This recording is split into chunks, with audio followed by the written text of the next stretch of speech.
think I found particularly disturbing was that a bomb would drop maybe on a crowded, tented area, and then the drones would come down and... Please take your time.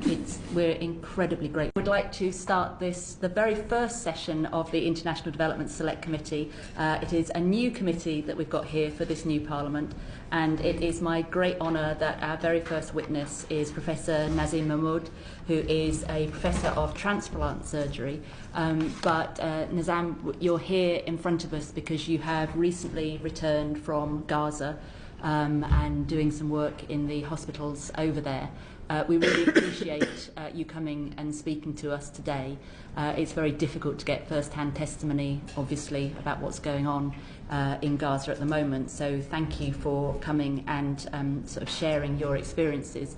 I wonder if you could sort of properly introduce yourself and what you were actually doing out there and when you came back. Yes, so I'm no longer a Professor of Transplant Surgery. I retired from the NHS a couple of years ago.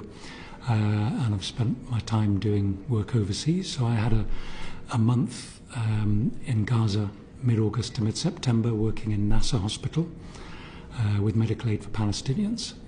And I'm happy to tell you about my experiences there. Please, tell us, so when did you go? Why did you go? Why did I go? Because I thought I had the skill set that could help. I did, when I was sitting in the convoy, going in across the border, I did have second thoughts, but it was too late then to get out of the convoy. And I think when we crossed the border, the first thing was really a complete sense of shock. What did you see? What did you smell? You see a landscape that looks as though it reminded me of Hiroshima and Nagasaki.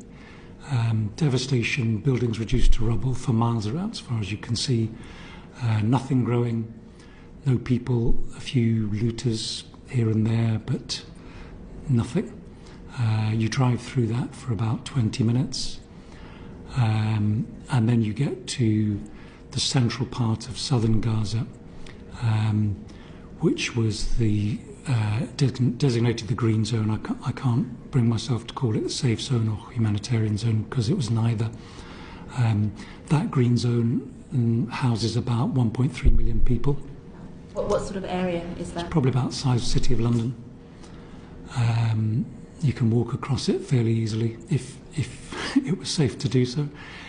And a large part of it comprises of tents.